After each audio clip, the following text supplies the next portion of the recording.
Hi, Dottie here from Premium Websites, and congratulations for recognizing that there is a whole market out there that is dying to do business with you, but your website might be turning them away.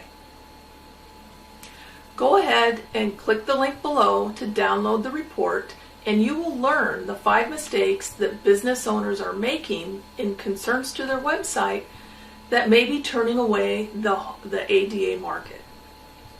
You are also going to learn how to fix those mistakes.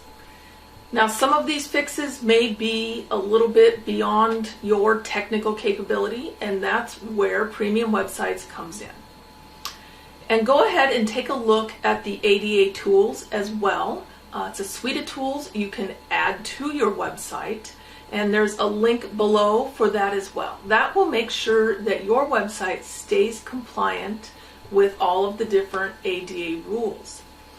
So go ahead and click those links and let's get started.